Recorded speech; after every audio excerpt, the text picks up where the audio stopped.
বন্ধুরা, আরও একটি ভিডিও নিয়ে আপনাদের সামনে হাজির আমাদের সেই ফলের বাগান থেকে। এই মুহূর্তে আমি দাঁড়িয়ে আছি, এটা হচ্ছে গোল্ডেন 8 পেয়ারা গাছ। এটা তৃতীয় বছরের গাছ। এটাতে পোকার আক্রমণ হয়েছে এবং পাতাগুলো এখানে দেখুন খেয়ে নিয়েছে। তো পাতাগুলো এইভাবে জায়গায় জায়গায় ছিদ্র হয়ে গিয়েছে।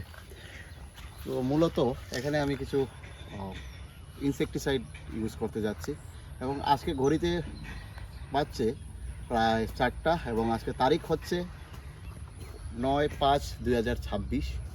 এদিনে আমরা শুরু করলাম আজকে এখানে স্প্রে করা।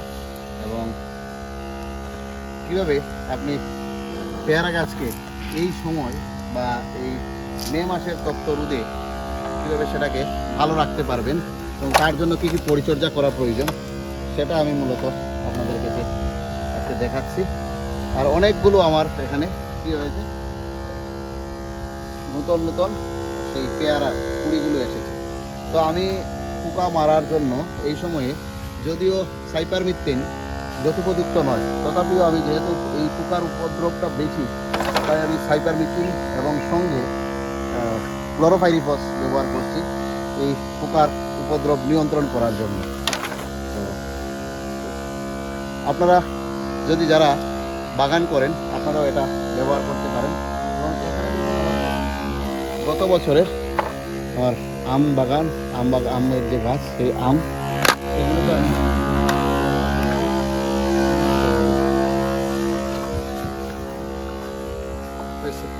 তো বন্ধুরা, আমি যে বলছিলাম যে কথাটা, পেয়ারা গাছ এবং এই সময়ে আপনারা যেগুলো গাছের পাতা নতুন কুড়ি এসে গেছে সেই কুড়ি আসা প্রতিটি গাছ যেগুলো ফল বাগান আছে সেগুলোতে আপনারা নিয়মিত, যেহেতু নতুন পাতা আসছে, পোকার আক্রমণ নিয়ন্ত্রণ করার জন্য আপনাদেরকে নিয়মিত ইনসেকটিসাইড স্প্রে করে যেতে হবে, পেস্টিসাইড স্প্রে করে যেতে হবে বিভিন্ন কম্বিনেশনের।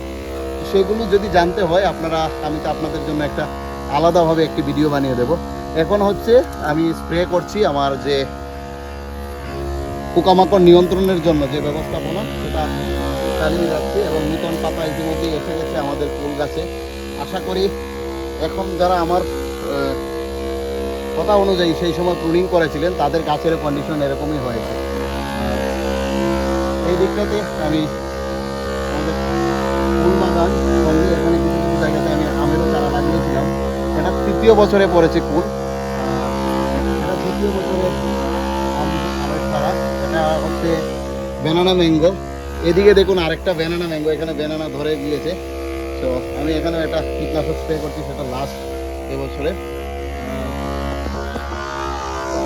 ভিডিওটা আমি এখানেই শেষ করছি এবং আপনারা চাইলে আমাদের এই বাগানে এসে দেখে যেতে পারেন। যারা ফল চাষিরা আছেন তাদের যদি কোনো ধরনের প্রয়োজন হয় বা আপনারা যদি নিজেদের মতো করে করতে চান, যদি আমার বাগান দেখে আপনারা ভালো লাগে, তো চারাও এখানে আছে অ্যাভেলেবল। বিভিন্ন ভ্যারাইটির আমের থেকে শুরু করে জাম, পেয়ারা অনেকগুলো আছে, সেগুলো আপনারা নিতে পারবেন। তো আপাতত ভিডিওটা এখানে শেষ করছি। ভালো থাকবেন, সুস্থ থাকবেন এবং আপনারা সবাই একজন সফল ফল চাষি হন, এটা আমি চাই এবং এটাই আমাদের কাউন্টিং জার্নি পরিবারের পক্ষ থেকে আপনাদেরকে আমরা জানাই।